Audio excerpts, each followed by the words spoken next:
नमो बुद्धाय. आज आपण पाहणार आहोत धम्म जेव्हा केवळ विद्या पुरेशी नाही, कारण त्यामुळे पोकळ पांडित्य निर्माण होते असे शिकवतो, तेव्हा त्याला सद्धम्मरूप प्राप्त होते. एकदा भगवान बुद्ध कोसांबीच्या सुस्वर विहारात राहत होता. तेथे जन्मलेल्या ज्या लोकांना तो उपदेश करीत होता, त्यांच्यामध्ये एक ब्रह्मचारी होता.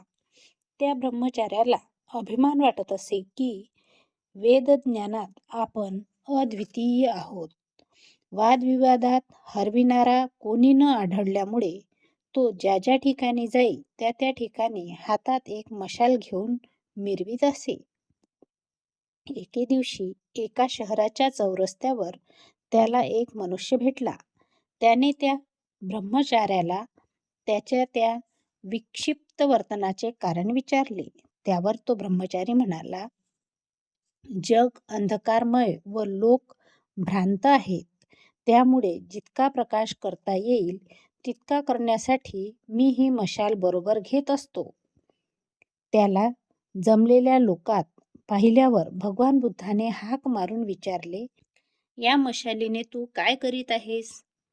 त्या ब्रह्मचार्याने उत्तर दिले, लोक सर्व अज्ञानाच्या अंधकारात चाचपडत असल्यामुळे त्यांना मार्ग दाखविण्यासाठी मी ही मशाल धारण केली आहे.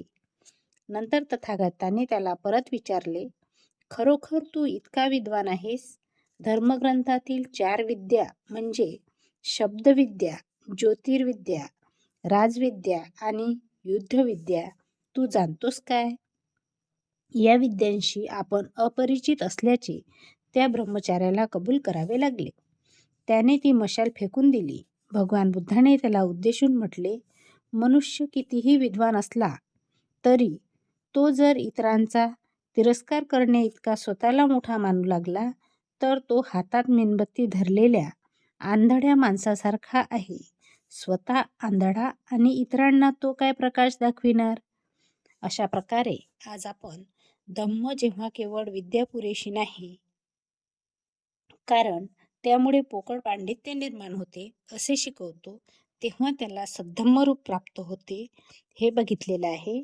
पुढच्या भागामध्ये आपल्याला धम्म जेव्हा प्रज्ञेची आवश्यकता शिकवितो तेव्हा तो सद्धम्मरूप पावतो हे बघायचं आहे. तोपर्यंत नमो बुद्धाय. जय भीम.